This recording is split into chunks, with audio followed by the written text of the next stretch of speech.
Bien aimé, aujourd'hui, j'aimerais nous entretenir sur le thème intitulé Victorieux par la parole. Bien aimé, c'est ça la raison principale.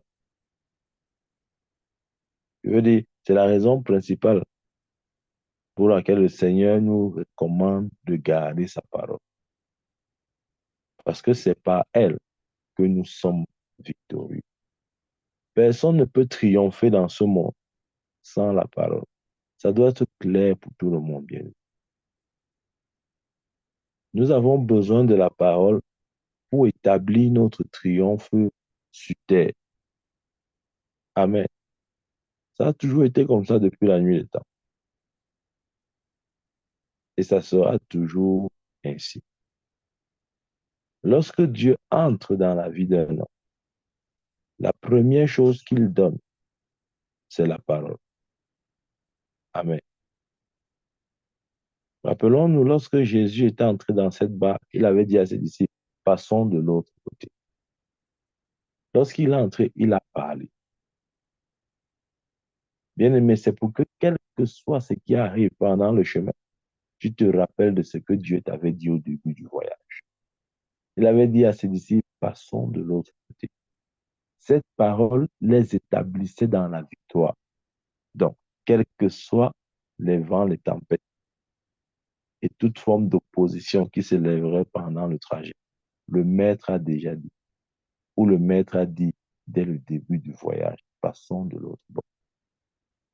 Nous sommes victorieux par la parole. C'est bien et c'est important de le comprendre une fois pour toutes. Amen. Surtout encore en ces jours qui sont les derniers.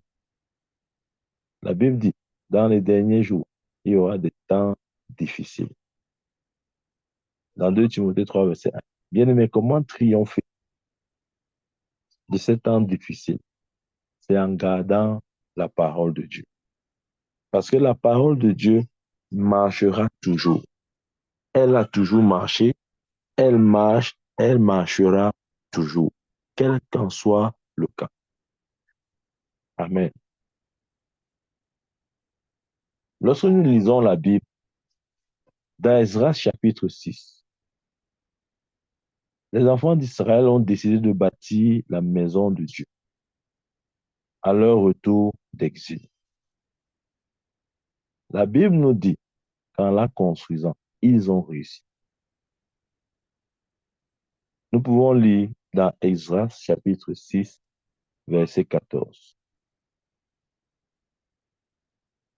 Là-bas, la Bible nous dit comment ils ont réussi. Il est écrit et je lis. Esdras 6, 14. Et il bâtit avec succès, selon les prophéties d'Agé, le prophète, et de Zacharie, fils d'Ido. Bien-aimé, il bâtit avec succès, selon les prophéties d'Agé, le prophète, et de Zacharie, fils d'Ido. Ils ont pu bâtir cette maison à l'Éternel avec succès, parce qu'ils avaient avec eux la parole de Dieu, selon les prophéties. Bien-aimé, que ta vie soit bâtie selon les prophéties. Amen. La Bible dit, il bâtit avec succès. Tout le monde veut le succès. Bien-aimé, il n'y a aucun homme sur cette terre qui, qui a envie de vivre une vie d'échec. Non. Tout le monde veut le succès. Amen. Mais regardez la clé du peuple de Dieu. Dans Isaïe chapitre 6, verset 14, j'ai lu, et il bâtit avec succès. Bien-aimé, si tu veux bâtir quoi que ce soit avec succès, rassure-toi que ce soit selon les prophéties, selon les Écritures. Peut-être euh, tu veux réussir dans le domaine des affaires. Bien-aimé, rassure-toi que dans les affaires, dans ce domaine, tu appliques les principes de Dieu. Amen. Tu veux réussir dans ta vie personnelle. Rassure-toi que tu appliques les principes de Dieu. Tu veux réussir dans ta vie maritale. Rassure-toi que tu appliques les principes de Dieu. Amen. Ouais, je prends un exemple sur la vie maritale. Par exemple, la Bible dit, homme, aime ta femme et femme, sois soumise à ton mari. Femme, sois soumise à ton mari. Et homme, aime ta femme. Voilà un pilier ou un principe fondamental pour la réussite d'un couple. Amen. Qui que tu sois, si chaque conjoint ne regarde pas de près sa tâche ou son devoir, pour l'homme étant d'aimer sa femme et pour la femme d'être soumise à l'homme, s'il n'y a pas ce principe ou cet équilibre, aucun mariage ne peut tenir. Je vous dis, c'est un peu un exemple de ce que j'entends par vivre selon les Écritures. C'est important de se poser la question, qu'est-ce que Dieu a dit? Que disent les Écritures à propos de ce sujet, à propos de cette situation auquel j'ai fait face, à propos de ce problème? Qu'est-ce que la Bible dit? Amen. La Bible nous fait clairement savoir qu'ils ont bâti avec succès selon les prophéties d'Agé, le prophète, et de Zacharie, fils d'Ido. Amen. La dernière partie dit, ils bâtirent et achevèrent d'après l'ordre du Dieu d'Israël et d'après l'ordre de Cyrus, de Darius, d'Astazézès, roi de Perse. Amen. Ils bâtirent et achevèrent. Bien-aimé, tu peux bâtir quelque chose, mais achever une chose, c'est une autre chose. C'est c'est- c'est- c'est notre Père de mal. Voilà, la Bible dit quoi? La Bible dit la main qui a construit cette maison achèvera, parlant de Zorobabel. La main qui a construit achèvera. Bien-aimé, c'est bien de commencer, mais c'est mieux d'achever. Au nom de Jésus-Christ de Nazareth, quelle que soit la chose dans laquelle tu t'es engagé avec Dieu, je confesse et je proclame, je prophétise que tu achèveras. Et il bâtit et achevait d'après l'ordre du Dieu d'Israël, mhm, et d'après l'ordre de Cyrus, de Darius, d'Artaxerxès, roi de Perse. Bien aimé, la dernière partie, cette dernière partie doit nous interpeller. Parce que c'est tellement clair, instructif et profond, ce qui est dit ici. Ils ont réussi dans leurs œuvres. Ils ont construit et achevé selon le commandement du Dieu d'Israël. Un, et deux, selon les instructions des rois Cyrus, Darius et Artaxerxès, qui étaient simplement des rois de Perse à différentes époques. Amen.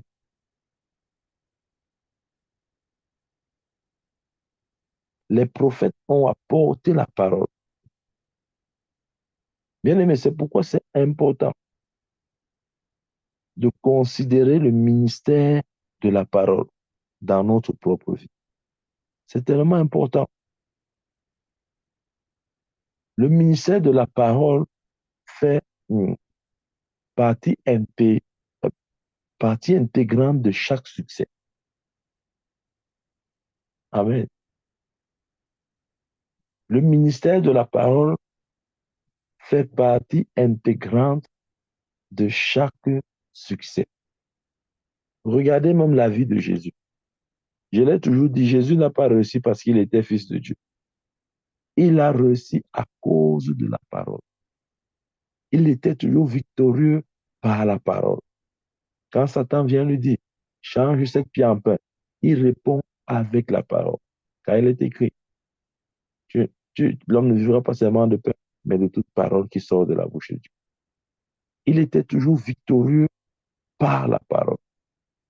Amen. Bien aimé, c'est pourquoi il est important pour toi et pour moi.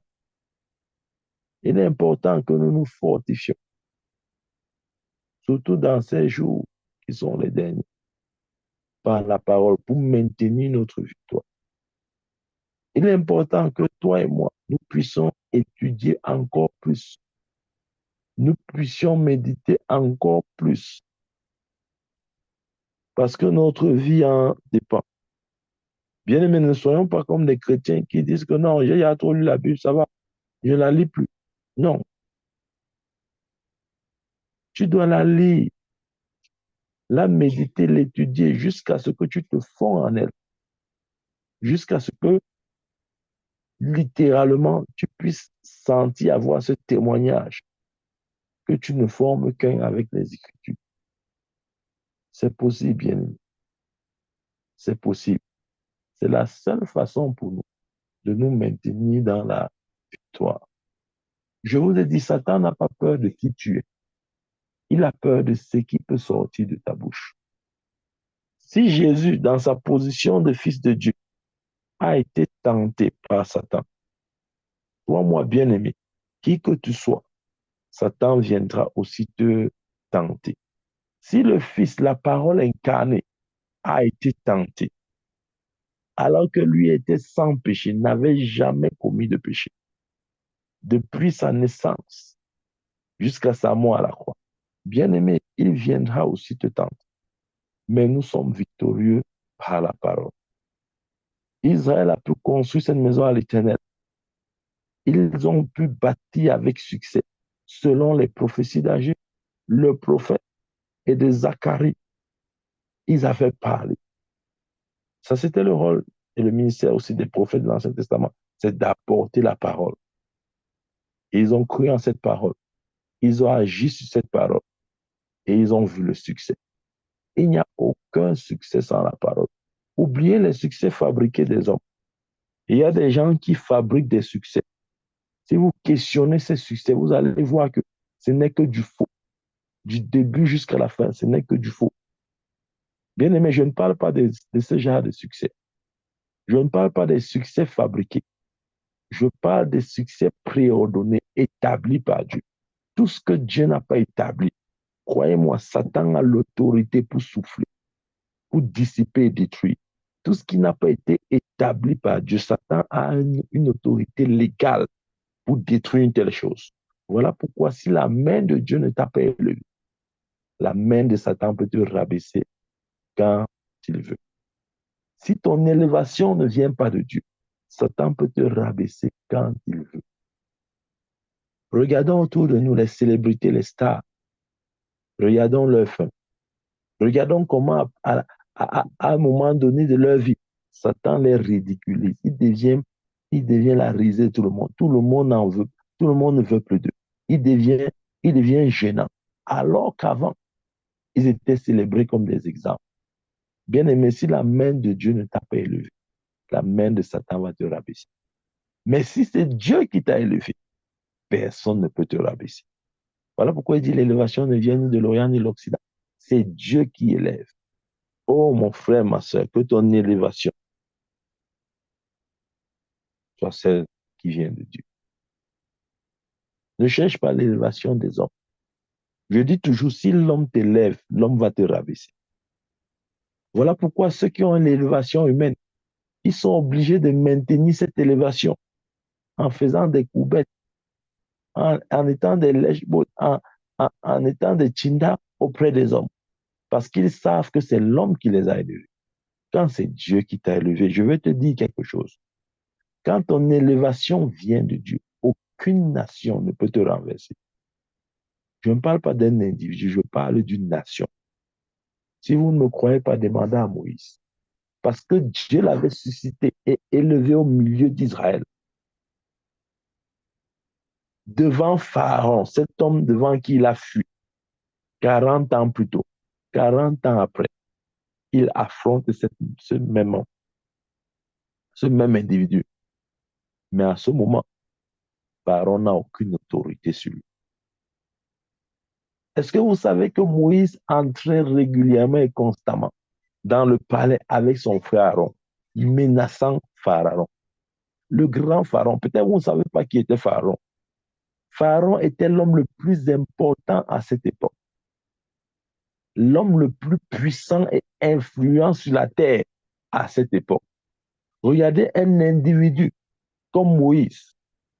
Il n'avait ni char, ni chevaux. Il n'avait même pas d'épée. Il n'avait ni lance. Il n'avait rien du tout. Il n'avait qu'un petit bâton. Et dans la présence du pharaon, il le menace. Dans sa présence, il fait venir de tout à tout des fléaux. Et Pharaon était impuissant. Pourquoi? Parce que quand ton élévation vient de Dieu, je dis aucune nation ne peut te renverser. Je ne parle pas d'un individu, je parle d'une nation. Amen. Peu importe ce qu'une nation pourra faire, si c'est Dieu qui t'a élevé, elle ne pourra rien contre toi. Amen. Ça doit être une révélation, bien aimée. Mais si ton élévation vient de toi ou de l'homme, bien aimé, tu as la merci de tout le monde. Au nom de Christ Jésus, ton élévation ne sera pas ainsi. Je vois Dieu t'élever. Ton élévation sera le résultat du doigt de Dieu. Amen.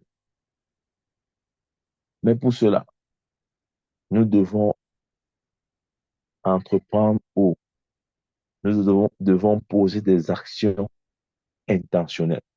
Nous ne devons pas. Oui, je vous dis, le succès n'est pas quelque chose qui arrive comme ça par hasard. C'est-à-dire, personne ne se couche et le matin, il se lève dans le succès. Non, bien aimé. Non, non, non, non. C'est tout un processus. Amen.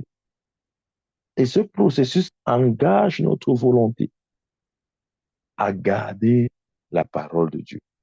Parce que c'est par la parole que nous sommes victorieux. Amen. Bien-aimé, réalise-le. Dieu t'établit dans la victoire par sa parole. Amen. Quand la Bible dit que grâce soit rendue à Dieu qui nous fait toujours triompher en Christ Jésus, bien-aimé, c'est par cette parole. Ne récite pas seulement un verset comme ça, dit bien, gloire soit rendue à Dieu qui nous fait triompher en Christ Jésus.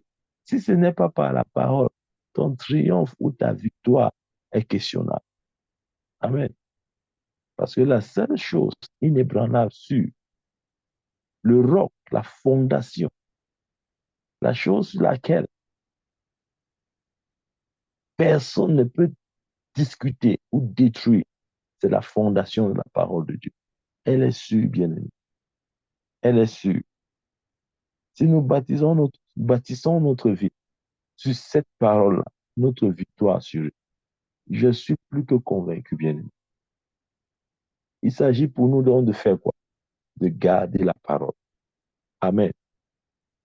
Bien-aimé, gardons la parole. Que signifie garder la parole? Est-ce que ça veut dire que, OK, quand nous lisons la Bible et dans un coin de notre tête, on retient le verset qu'on a lu, on fait tout pour ne pas l'oublier, et après on dit non, on a gardé la parole. Absolument pas. Ce n'est pas ça, garder la parole. Amen. Quand le Seigneur dit garder mes paroles, ça veut dire vivez par elles. Garder la parole de Dieu signifie vivre par la parole. Et vivre par la parole signifie être un pratiquant. Bien-aimé, tu ne gardes pas la parole jusqu'à ce que tu la pratiques. Amen. Nous ne gardons pas la parole jusqu'à ce que nous la pratiquons. Amen.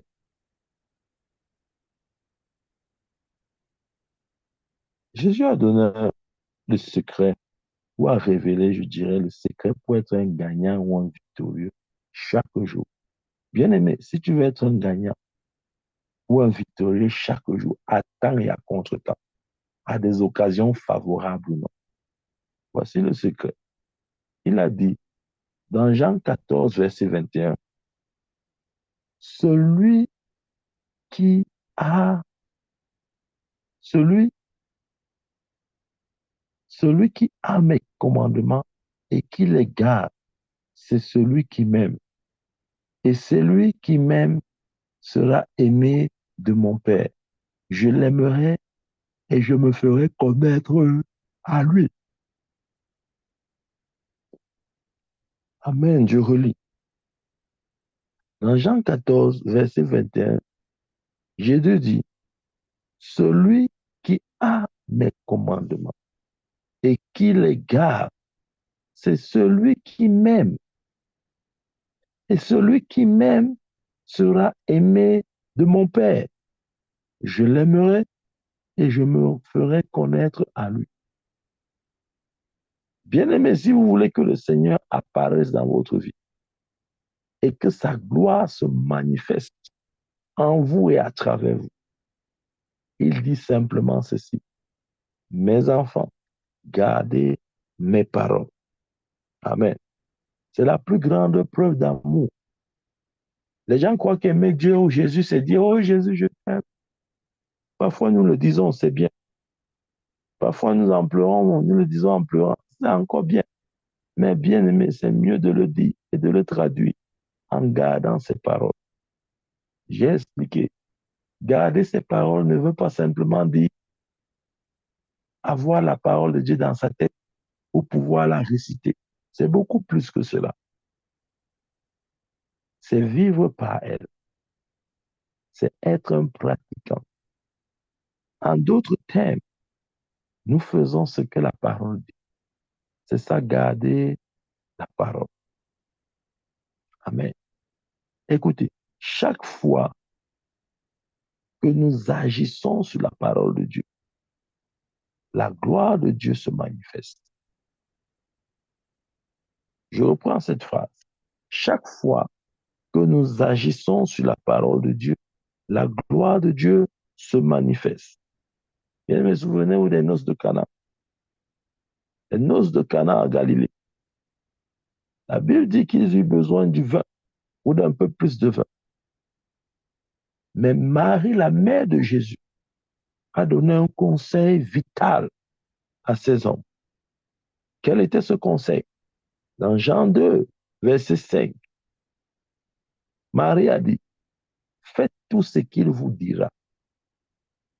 Bien-aimé, faites tout ce qu'il vous dira.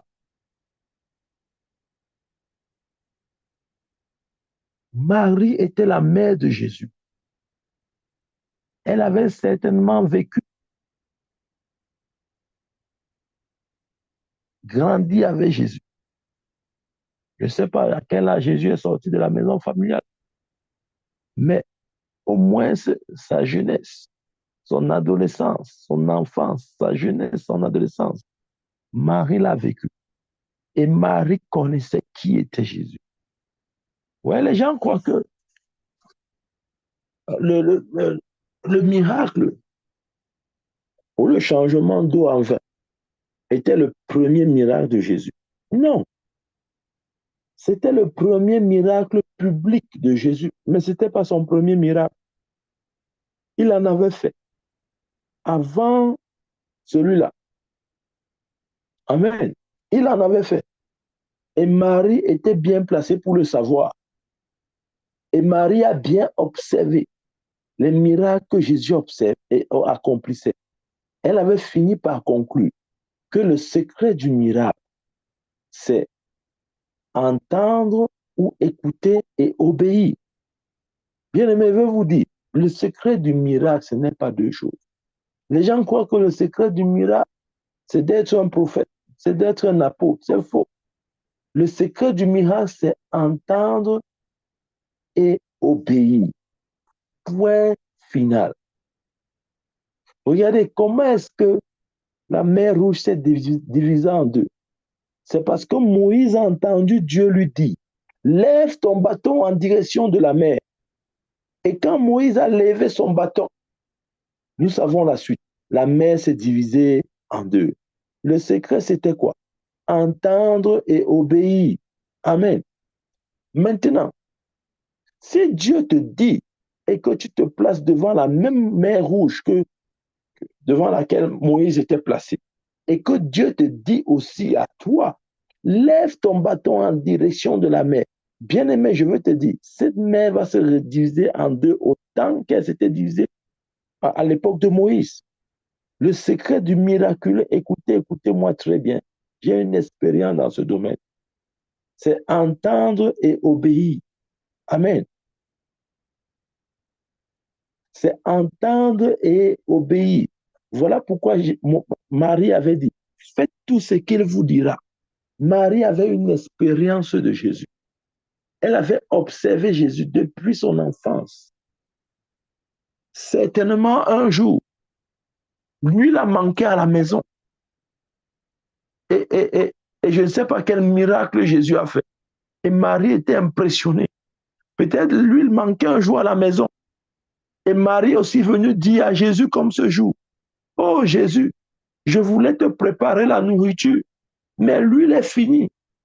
Et peut-être Jésus a dit ce jour, je ne sais pas, que femme, le fond d'huile qu'il reste dans le bidon, prends ce fond d'huile et commence à le verser dans la marmite. Et ce jour-là, lorsque Marie a versé le fond d'huile dans la marmite, pendant qu'elle versait, l'huile s'ajoutait dans la marmite. Je ne sais pas, peut-être elle avait eu une expérience de ce genre. Donc, elle savait exactement ce que Jésus était capable de faire. Elle savait que la clé du miracle, c'est entendre et obéir. Croyez-moi, il n'y a pas deux clés. Il n'y a pas deux clés. Parfois, nous croyons que non, il faut avoir des grandes clés. Non. Parfois, nous croyons que non. Nous devons lire toute la Bible. Nous devons faire les jeûnes. Nous devons faire ceci, cela. Bien-aimé, fais tout ce que tu veux. Mais je dis, le secret du miraculeux, c'est entendre et obéir. Entendre et obéir. Amen. Aussi simple que ça. C'est tout. Et la Bible dit que lorsqu'ils l'ont fait, la gloire de Dieu s'est manifestée. Et Jésus a dit quoi ce jour? Jésus leur avait dit, remplissez les vases d'eau et apportez-les à l'ordonnateur du repas. Et pendant qu'il a bu de cette eau, pas un miracle que personne ne peut expliquer. C'était du vin et c'était du bon vin, au point où ça en est plein. Il dit, mais comment vous gardez le bon vin pour la fin? Bien aimé, ces hommes savaient d'où venait ce vin, mais l'ordonnateur du repas n'en savait rien. Je l'ai toujours dit. Quand on dit que Jésus a transformé l'eau en vin, bien aimé, ne vous trompez pas. Ce n'est pas l'eau du robinet. Les gens croient que c'est l'eau potable. Ce n'était pas l'eau potable. Jésus n'a pas transformé l'eau potable. C'était à l'époque de Jésus, il y avait des pratiques telles que les ablutions, c'est-à-dire on lave les pieds, les mains, les Juifs aimaient faire ça. On mettait l'eau à l'entrée de la porte de la maison et quand les gens entrent, ils se déchaussent, ils lavent les pieds, ils lavent les mains avant d'entrer. Donc c'est de l'eau sale, bien aimé. C'est de l'eau issue du lavage des pieds et des mains. C'est cette eau que Jésus a utilisée. Il a transformé en un bon vin. Ceux qui avaient obéi à cette parole savaient d'où venait ce vin. Mais l'ordonnateur du repas n'en savait rien. Bien aimé, je t'ai dit, et je te redis encore, le secret du miraculeux, c'est entendre et obéir. Amen. C'est entendre et obéir. La première fois que Moïse a expérimenté le miraculeux, c'était ce jour sur la montagne, lorsqu'il avait vu le buisson en feu. Il s'en est approché. Et la Bible dit que la voix de Dieu est sortie du buisson. Et cette voix lui a dit, jette ton bâton par terre. Lorsqu'il a jeté son bâton, lorsqu'il a entendu la voix lui dire, jette son bâton, et qu'il a obéi à la voix qu'il a entendue, le bâton qui n'était qu'un bâton dans sa main est devenu un serpent par terre. Bien aimé, quelque chose d'inanimé est devenu vivant. Le secret, c'était quoi? Vous pensez que Moïse avait gêné, prié? Vous pensez que Moïse était trop spirituel à cette époque? Vous pensez que Moïse avait fait quoi? Où était quoi? Il ne connaissait même pas Dieu. Mais il avait entendu Dieu lui dire, jette ton bâton par terre. Et il a obéi à la voix qu'il a entendue. Et il s'est rendu compte que ce bâton pouvait être aussi un serpent. Bien aimé, je l'ai dit, Le secret du miraculeux, c'est entendre et obéir. Croyez-moi. Maintenant, il y a les gens qui ne croient pas à ces choses. Ils se disent que non, le miracle, c'est dur. Le miracle, d'autres ne croient même pas du tout au miracle parce qu'ils pensent que c'est la magie ou c'est la magie noire ou la magie blanche. Il n'y a ni magie blanche ni magie noire. C'est entendre et obéir, bien-aimé. C'est entendre et obéir. Si tu es prêt à entendre et obéir, crois-moi, les miracles t'accompagneront. Tu n'as pas besoin d'être prophète. Ne cherche même pas à l'être. Pour faire les miracles, il faut entendre et obéir. N'oublie jamais ce que je viens de te dire. Par la grâce de Dieu, les miracles que j'ai vu Dieu accomplir par ma main ou par ma bouche, bien aimé, c'est ce principe. Ça n'a rien à voir avec toi, mais ça a tout à voir avec ta capacité de faire ce qu'il te dit. Amen.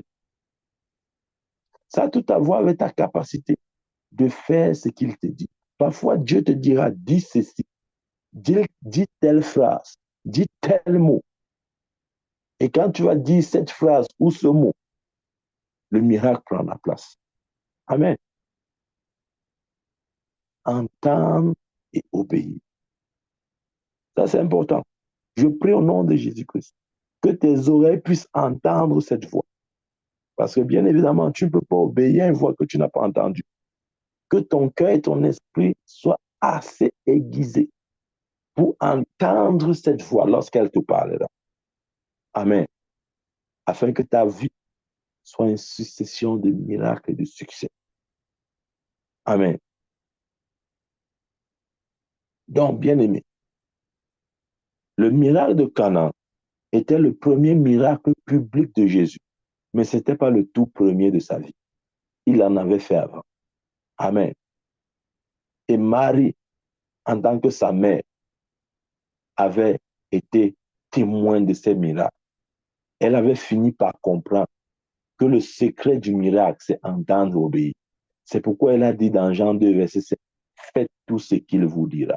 Même si ça semble idiot, vas-y, fais. Je vais te dire, ce que Dieu va te dire sera toujours. Les paroles de Dieu sont des paroles, excusez-moi l'expression, sont des paroles idiotes pour notre entendement. Amen. Des fois, Dieu, Dieu va te dire de dire ou de faire, bien aimé, si tu veux seulement réfléchir avec ton cerveau, tu ne vas même pas commencer parce que ça n'aura aucun sens. Imaginez-vous ce jour, il n'y a pas le vin. Qui pouvait savoir que le vin pouvait sortir de cette eau sale? Personne ne pouvait s'attendre à un tel miracle. Si même pas de cette façon. Si Jésus avait pris encore l'eau du robinet, on pouvait dire d'accord, c'est quand même l'eau potable. Mais il prend l'eau issue des déchets. Amen. La voix de Dieu sera toujours bizarre. Bizarre pour l'intelligence humaine, mais c'est censé. Parce que ce qui compte, c'est le fait d'obéir à la voix.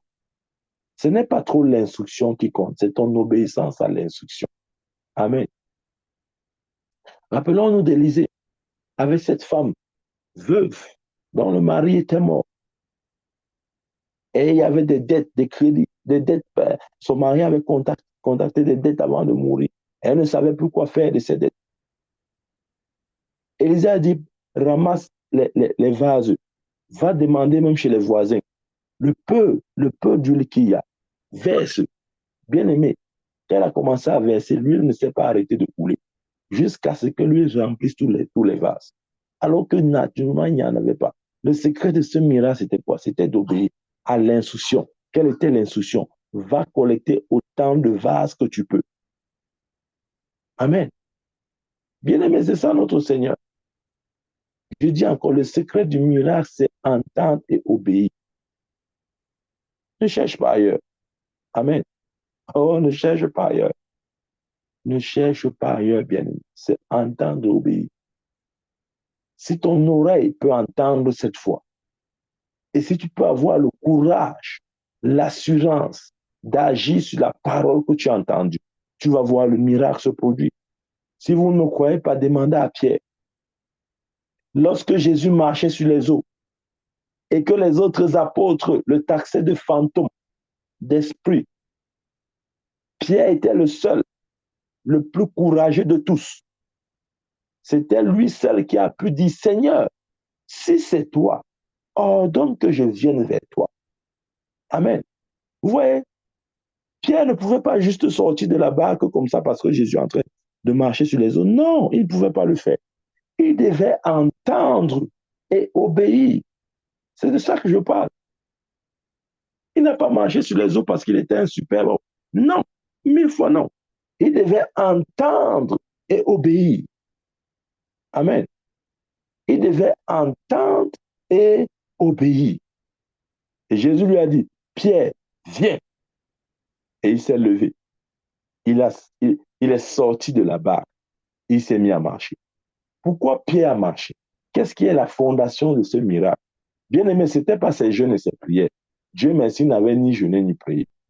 La fondation de ce miracle, c'était sur l'écoute et l'obéissance. Amen. Et c'est ça ce que signifie garder la parole.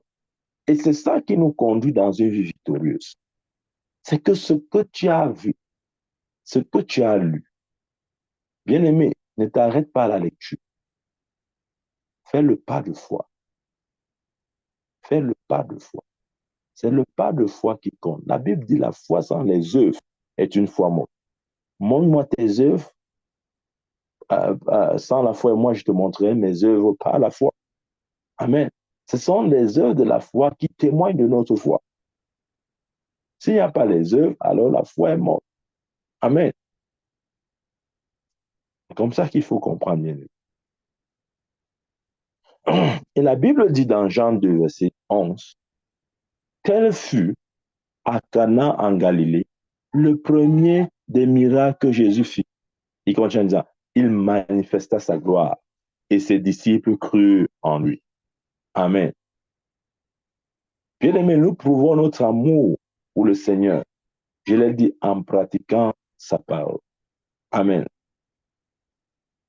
Nous pouvons faire l'expérience des miracles si nous sommes prêts à faire tout ce qu'il nous dit. Je dis à faire tout ce qu'il nous dit. Oh, croyez-moi, le succès dans l'obéissance, dans la voie de l'Éternel. Vous pouvez jeûner autant que vous voulez. Vous pouvez avoir la capacité de prier 24 heures sur 24.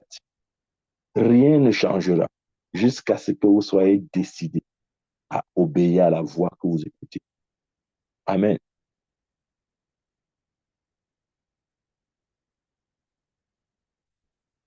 Bien aimé, pour faire simple et pratique,